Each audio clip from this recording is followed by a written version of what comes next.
About 2.5 hours ago, President Bush addressed the nation and much of the world live from the Oval Office. Let's go to the White House right now and CNN senior White House correspondent Charles Bierbauer with the very latest. Charles?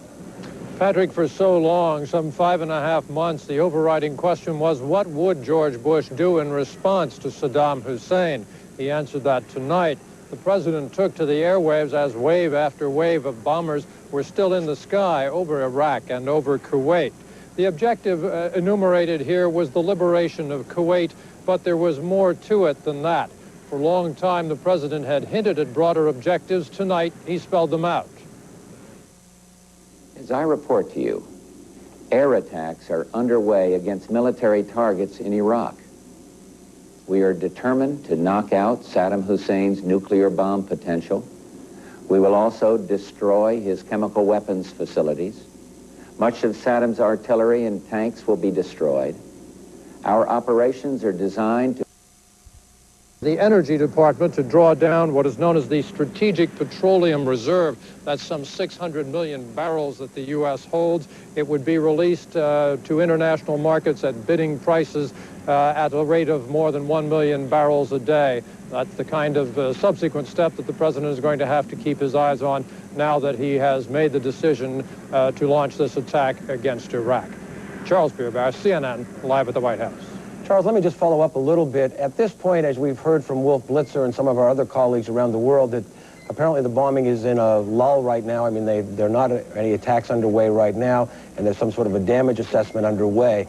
Does the president have to give another decision to continue to go in after he gets that, or what is the White House determining right now? Well, it would seem to me that very much the shift is now over to the Pentagon to continue its plan here. As Wolf indicates, you bomb and then you assess. It's now come to daylight over in the Persian Gulf area, so satellites can be effective at that. Interestingly, in my thinking, the president has repeatedly told us that this is going to be short, and it's going to be dramatic, and it's going to be massive, and it's going to be effective, and he's going to win. We did hear that Secretary Cheney this evening said that this is going to continue for some time. So maybe there is a semantic difference on opposite sides of the Potomac River here. The president certainly has unleashed a massive attack.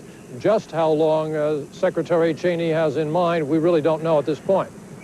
Okay, Charles Bierbauer reporting live from the White House. Thank you very much. Of course, he'll keep us updated with the latest developments from there. Susan? I have been told that British Prime Minister John Major will hold a news conference at 1 p.m. Eastern Time. CNN will carry that news conference live. Of course, news from the Gulf has had a dramatic, often immediate impact on world financial markets. CNN's Bill Hartley is standing by in New York. Bill, what? Discussion here with a representative of Iraqi television at this moment who's allowed us the opportunity to send to you some of the pictures that we made overnight of this attack on Baghdad. In the background, you can hear that discussion going on with our producer, Robert Weiner, and the Iraqi television officials being very cooperative, being here, and he's urging that Robert go with him to make sure that this is all right. I believe Robert Weiner will go with him to the feed, and in a matter of a few minutes, you'll probably be allowed to see some pictures of the raids on Baghdad last night. Other information that we can offer to you. There is a report today from Iraqi or the Baghdad radio saying that President Bush will regret the attack on Baghdad, and America and their allies will be taught a lesson. And there's also a report that Iraqi President Saddam Hussein has appeared on Baghdad radio, saying that the mother of all battles has now officially started, and that he'll have another address to the Iraqi people. Also, there is a radio station, probably Baghdad radio, monitored in Amman, quoting someone who sounds like President Saddam Hussein, as saying the victory is very near, in a message to the Iraqi people. On the streets of Baghdad at this moment, let me walk over to the window and give you a 30-second update on what we can see as we look out our window. There are still a few cars going back and forth. The sun is more up now. There's a gentle breeze blowing, and there is some rain in Baghdad. We saw some rainwater on the roof of a government building on one side, on the east side of our location here. And as we look out over the city, we still see the fog that is typical of the mornings in December and January in Baghdad. And we see no signs of damage at this point. We've asked Iraqi authorities to allow our CNN camera crews to go out with with government officials to the streets, see if we can detect any signs of damage in the Baghdad area, and perhaps get them to take us to the places where we saw the bombs coming down 3 or 4 hours ago to get a look at what damage those bombs did cause. And because in the past few minutes, an Iraqi government official has come in to say that we have access to their television transmission facilities, we will attempt to send you the pictures from overnight of the attack, plus whatever other pictures we get in a fairly expeditious manner. It could happen pretty soon. So we urge you to stay tuned to see those pictures as soon as we can transmit them out to you. John Holloman, CNN Live in Baghdad. John, a two-part question, please, in reference to Baghdad Radio's report from Saddam Hussein. Has anybody actually seen Saddam Hussein since all of this started? And is there any way to actually confirm when he made that message? Short answer to both questions, Susan, no and no. We still don't have any power. There is no electricity available anywhere in Baghdad. We have a generator, but we haven't yet been able to fire it up so that we could look at Baghdad television. Our monitor for Baghdad Radio is available here, but none of us speaks Arabic, so we're sort of at a loss. But we're going to try to get an Arabic speaker into our workspace soon and crank up Baghdad Radio and continue to sort of get a hint, perhaps, from the broadcast as to where President Saddam Hussein is right now and when the announcement that we've heard about was, in fact, recorded. So we'll let you know the answers to those questions as soon as we get them. All right. Thank you, CNN's John Holloman, keeping us up to date from Baghdad. Patrick. As we heard from John Holloman, we will keep you updated on any video that we get and that we're allowed to transmit out of Baghdad back here to Atlanta so we can show you. We do have some other video right here. This is Jerusalem Live, some 5.5 hours or 6 hours. That's the Knesset right there in Jerusalem. Some 5.5 to 6 hours after what is being described as a massive airstrike by Saudi Arabia and U.S., Great Britain, and Kuwaiti air forces. Amman, Jordan right here again. As you can see, the sun just coming up there in Amman, Jordan. Again, we are awaiting the first pictures from Baghdad on the massive airstrikes. Right now, let's go to the State Department when World Affairs correspondent Ralph Begleiter is standing by live. Ralph? Patrick, here at the State Department, a final round of diplomacy in the hours before the attack began amounted to little more than a series of brief meetings and telephone calls by Secretary of State James Baker, notifying key American allies and friends of the impending attack. Baker telephoned Soviet Foreign Minister Alexander Besmertnik in Moscow and met with Israel's ambassador to Washington. The notifications began about 10 hours before the attack when Baker met with the Saudi ambassador, who telephoned King Fahad with the word from the State Department. As night approached in the Gulf, Baker and President Bush had a pleasant lunch at the White House, where the two men presumably exchanged final thoughts about their decision to use force before completing the notification process through diplomatic channels. The reaction, according to a Baker aide, most diplomats offered the United States good luck. Ralph Begleiter, CNN, reporting live from the State Department. Ralph Begleiter, thank you very much. And right now we're going to go to Jeannie Mose, who's standing by live at the United Nations in New York. Jeannie? Patrick, the Secretary General of the United Nations just went into the room where members of the 15 members of the Security Council are gathering. The 5 permanent members, the U.S., Britain, Soviet Union, France, and China, just had a private meeting of their own, and now they are going back into the room with the rest of the members. We're expecting the U.S. ambassador to give a general briefing to the members of the council, not a detailed report, but a kind of general briefing on what the U.S. is doing. The President of the United States, President Bush, called the Secretary General of the UN before the hostilities started. U.S. officials say that the President indicated that the time for diplomacy had ended and it was time for Resolution 678, the resolution authorizing the use of force. It was time for that to be implemented. Here's how the Secretary General responded to the news of the attack. After all my efforts, after all the efforts of so many countries and so many personalities, that we are now facing a war. And then at this very moment, only 1 hour and a half after the hostilities, I am not well informed. I have not a lot of details about what has happened. But I think it's for me to express my deep sorrow because of as Secretary General of the United Nations, a peace organization, I can only be saddened by the beginning of hostilities. And as for what the Security Council will be doing, well, there is not a lot the Security Council can do. After all, it authorized this action that the United States took tonight, and so it's not the usual kind of situation where when there's some sort of military action, there are countries that come and complain to the Council and ask for action. That will not be the case in this case. Now, outside the United Nations, there are demonstrations tonight, and Gary Tuchman is outside for CNN. Well, Jeannie, most of New York City has been quiet and subdued today, but that's anything but the case across the street from the United Nations. There are literally hundreds of people surrounding us, demonstrators, counter-demonstrators, and policemen. And behind us right now, they have just set a fire in the street across the street from the United Nations. The fire was originally set as a little bonfire, but it seems to be growing out of control right now, and police officials are rushing to the scene. This is an anti-war demonstration. It started kind of impromptu, and it was a very dangerous time for a while because police tried to keep demonstrators on streets where there were no cars. But they ended up going on 2nd Avenue where there were lots of cars. So there are literally hundreds of people walking down 2nd Avenue with cars. I actually saw one lady get hit by a car as she was crossing the street. Someone had to carry her away. So it was a very dangerous situation here today. And what they're telling us right now outside the United Nations, these organizers of this anti-war demonstration, is they plan to do it again tomorrow night. Please step back from the fire. And that is the situation outside the UN tonight. U.S. officials have told CNN that the Security Council will have an important role to play when it comes to making peace, but for the moment, there's not a lot, as I said, that the Security Council can do. And as for Iraqi reaction to all of this, well, we have been looking for the Iraqi ambassador to the UN. He is nowhere to be found. We did send a CNN correspondent over to the Iraqi mission to the United Nations to see if he was over there.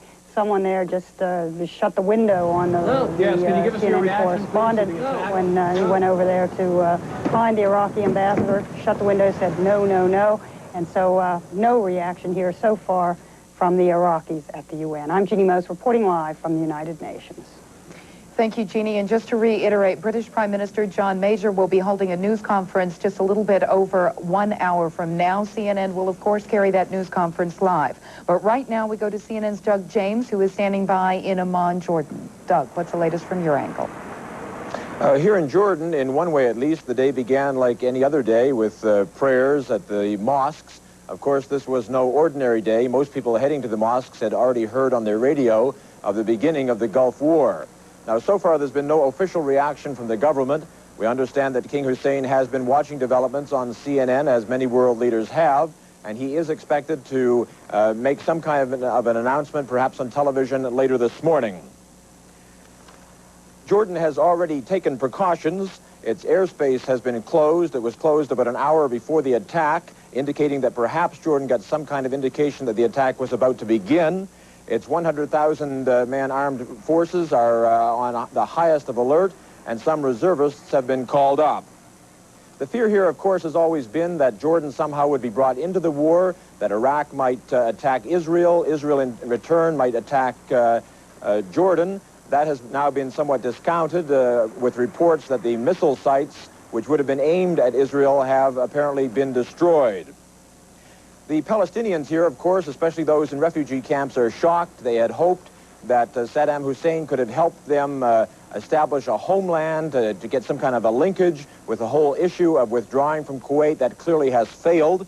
We'll see later today just how angry they are. There will be a demonstration, an angry march, a funeral, really, for the 3 PLO terrorists, PLO representatives who were killed in Tunis the other day. And the anger of the Palestinians is expected to come out at that time. American citizens here have been warned that there's no need to evacuate at this point, but they should certainly stay in their homes. This is Doug James reporting live for CNN from Amman, Jordan. Doug, you mentioned the demonstrations planned for later today, and you bring up a very good point. In Jordan, the threat was not necessarily just a military threat, but political instability with the Palestinians in Jordan. Have you heard from King Hussein? Has he said anything to the Jordanian people? Do you expect to hear from him? And what is the Jordanian government doing to maintain political order in the kingdom? We don't really expect any political instability here. Even the Palestinians, which form the majority of people in Jordan, have always been solidly behind King Hussein. Of course, they're going to be very disappointed that they were not able to get that linkage, the promise of a homeland. this doesn't necessarily mean that that promise has been killed for good. In fact, perhaps all the attention on the Gulf crisis will somehow bring the whole issue to the international table sometime in the future. So I don't think there'll be so much instability here as perhaps some even renewed hope in the future after the war that the whole idea of a Palestinian homeland will somehow be resurrected. CNN's Doug James keeping us up to date from Amman, Jordan. Patrick? As we said earlier, the attacks are over right now, and the Pentagon is in what's called the damage assessment mode right now. For the very latest on that and the latest from the Pentagon, let's go to CNN's Wolf Blitzer. Wolf? Patrick, Pentagon officials say the U.S. Air war has basically paused to assess exactly what is going on. Officials here make clear that the U.S. is very, very pleased by the initial reports. The initial reports suggest that virtually all of the U.S. fighter aircraft, the bombers, returned safely to their bases. As we speak right now, I am told there are still no reports of any U.S. fighter aircraft lost in combat. Only a handful of Iraqi aircraft actually went up and engaged the U.S., and I am told that the U.S. fighter aircraft that were involved in this massive U.S. attack had no problem in dealing with those Iraqi aircraft. Earlier, about 2.5 hours ago, the Defense Secretary, Dick Cheney, was here in this room, and he gave us some of the details, some of his assessment of exactly what has transpired. The operation underway tonight, taking place in the pre-dawn darkness of the Persian Gulf, involves allied air forces of 4 nations: the United States, the United Kingdom, Saudi Arabia, and Kuwait. As they undertake their missions, they do so after months of careful planning. At the direction of the President, great care has been taken to focus on military targets, to minimize U.S. casualties, and to do everything possible to avoid injury to civilians in Iraq and Kuwait. No one should doubt our ability and our resolve to carry out our mission and to achieve our objective. I have great confidence in the professionalism, the dedication, and the determination of the men and women of our armed forces. They are, without question, the finest young sailors, soldiers, airmen, and Marines this nation has ever sent in harm's way. I want to assure all Americans that we will do our very best to carry out the President's orders as quickly and efficiently as possible and at the lowest cost possible.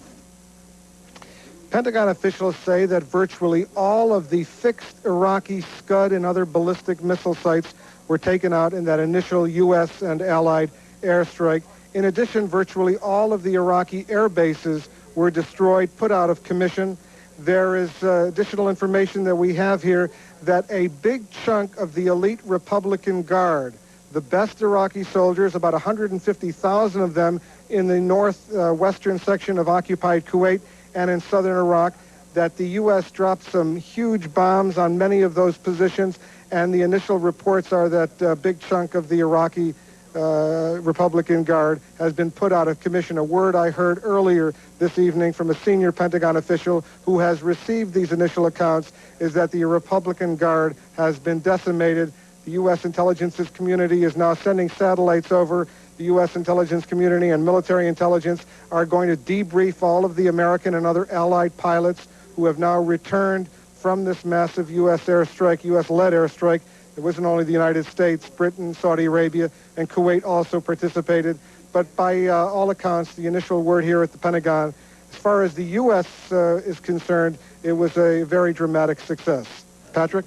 Wolf, I'm sure you heard Charles Jaco in Eastern Saudi Arabia telling us that the Saudi officials are saying that from, initially, I mean, they're very relieved and I guess happy about the success of the airstrike so far. But obviously there's still 500,000 troops at least, or of 450,000 multinationals, and then perhaps as many as 1 million of Iraqi troops.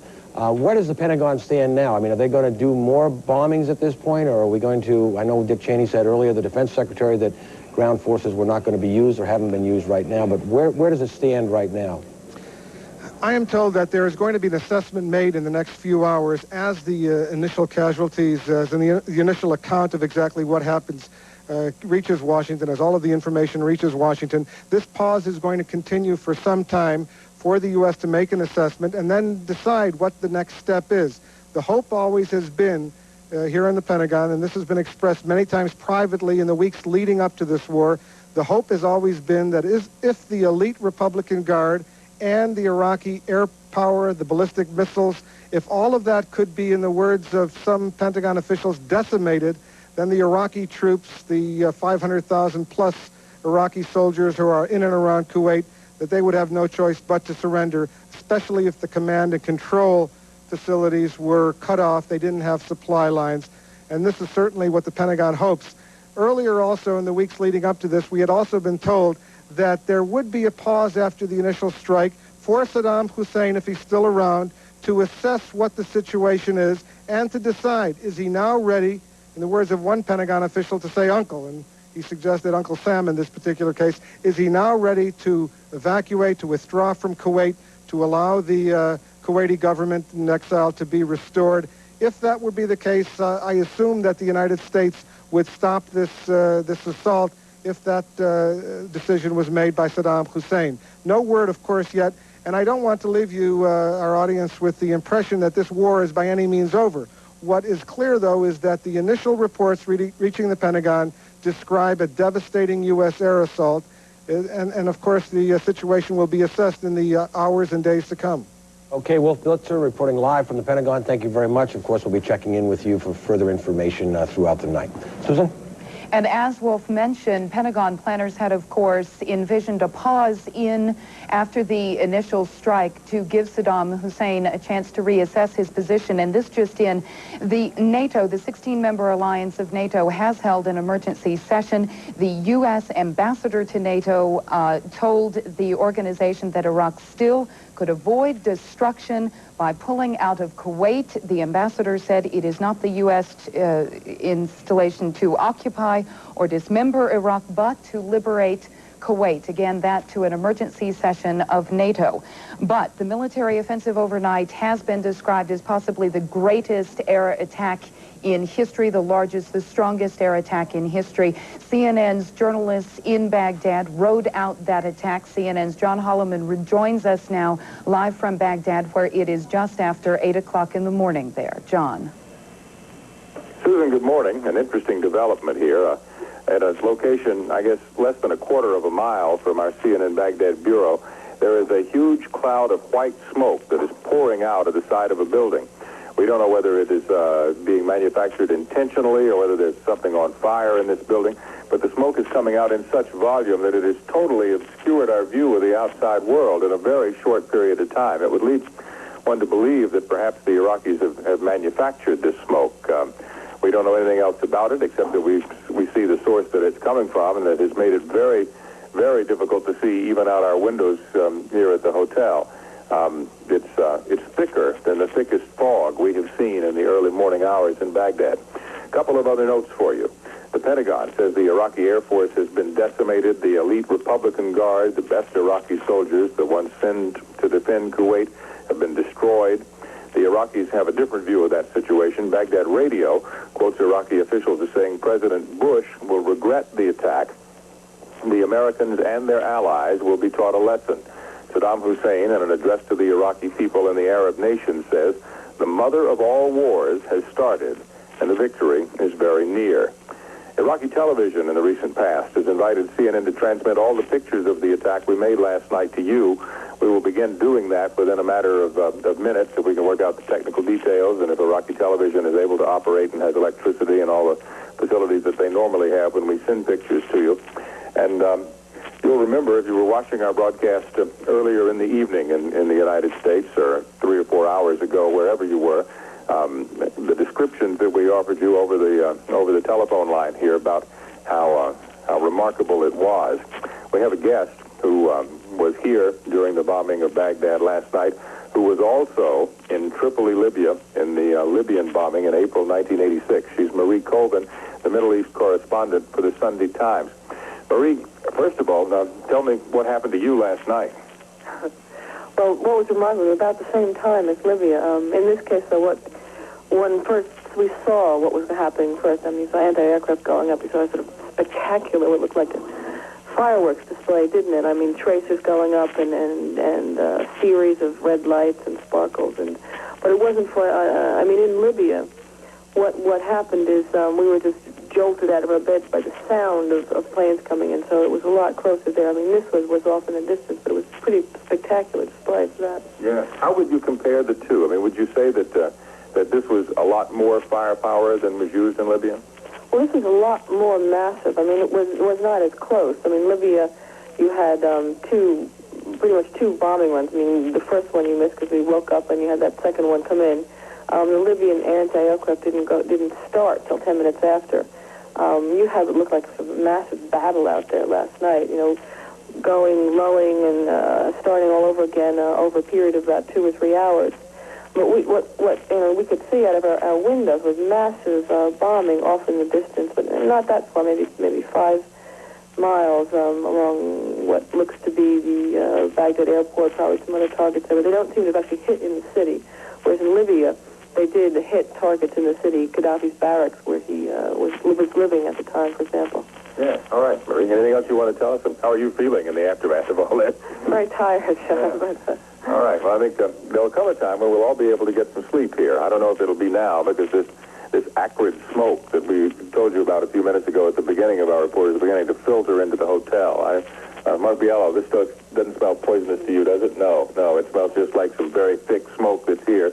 We'll continue our reports, Susan, and we'll keep you posted as best we can as the day continues. And we hope you'll be able to see those pictures we took last night as soon as we can get the TV station to send them to you. Absolutely. And, John, when we are able to get that video in, we will be rejoining you and your colleagues in Baghdad, and you can give us further details from your end. CNN's Richard Roth is standing by in Tel Aviv, one of the danger points. Of course, Iraq's Saddam Hussein had threatened to attack Israel. Tel Aviv was in distance of a possible Scud missile attack. You must be very relieved there, Richard. Well, the sun is up here in Tel Aviv, and yes, the city is still standing, though the streets are very empty. The people of Israel have been urged by the government to stay at home. They've been ordered to open their gas masks to keep them ready, but to stay at home and listen to the radio, and millions of them are doing it. There were some nervous moments during the early hours here of the morning after word of the attack on Baghdad came. You'd hear a car backfire and perhaps a military plane overhead. But nothing much came of it, and this city is probably breathing a large sigh of relief right now. Here are some of the morning headlines of the papers that are just coming out. This is Israel's largest daily saying U.S. planes attack Iraqi missiles. And then the second largest paper in Israel, Ma'ariv, saying war. And those papers are coming out on the streets right now, and those people who would like to leave their homes are probably going to snatch them up pretty quickly. Now, Israel ordered all of the people to stay at home, declaring a civil defense emergency. As part of that emergency, the citizens were told to open their gas mask kits. Millions have been distributed to the people over the last few weeks. And just yesterday, the army started handing them out to Palestinians in the West Bank. That after an order by the Supreme Court, which called the government's policy scandalous not to give them out to the Palestinians. The army was worried about trouble in the occupied territories by supporters of Saddam Hussein, and that people would be able to use the gas mask to ward off tear gas from the army. And in fact, the army has clamped down in the territories, perhaps just in case. They have placed a curfew on the occupied territories and in communities in East Jerusalem. And Israeli radio is reporting this morning that 3 shots were fired at the U.S. consulate in East Jerusalem from a passing car. We don't have any other details at this moment. Now, an Israeli defense official says that Israel is not involved in any way in this conflict. An army official said the chances of a missile attack from Iraq are getting smaller and smaller as time passes. Right now, it's, quote, small and near zero. Of course, Tel Aviv, as you mentioned, is the city that was threatened by Saddam Hussein. In an interview with Mexican television, he said this would be the city where he would strike first should he be attacked by the multinational force. So far, all is quiet. Israel has ordered all workers in key industries to report to work today. Employees in the power, gasoline, and fire areas, and also the telephone company. There has been no significant call-up of reservists so far. Everyone is listening to the radio for the latest. Israel has always been confident that the U.S. forces would be able to do heavy damage to Saddam Hussein and his missile batteries. Just yesterday, a brigadier general of the Israeli Defense Force said, "We are absolutely confident in the capabilities of the American forces." And he said that Israel was sure they would do the job. Now, also what's taking place in Tel Aviv, the chief of staff of the Israeli military has called his general staff in, and we've seen soldiers in the streets carrying their brown gas mask boxes. They've been reporting to their posts. We talked to people at various bars and all-night kiosks that have been open in Tel Aviv. General reaction have been certainly very favorable to what's happened. One woman said she was worried. Two other men said that they were glad that it appears that it might be a short war. They were basing that on radio reports of the heavy damage inflicted by U.S. aircraft. And Israeli security officials said that missiles pointed at Israel, some of them have been destroyed in the raid. That according to Israeli television. And the assistant to the military chief of operations says we know of some hits on missile batteries in the western part of Iraq. Despite the calm here so far, though, Israel says it is still ready for anything. Richard Roth, CNN, reporting live from Tel Aviv. And as Richard reported, Israeli officials are now saying that the chance of a missile strike is getting smaller and smaller. This is CNN's Wolf Blitzer is reporting from Pentagon officials that the U.S.-led forces have virtually decimated the Iraqi missile capability. Patrick? And joining us now to add his expertise to the military attack against Iraq is Major General Perry Smith. General Smith is a retired two-star Air Force general who commanded an F-15 wing in Europe. He's also the author of two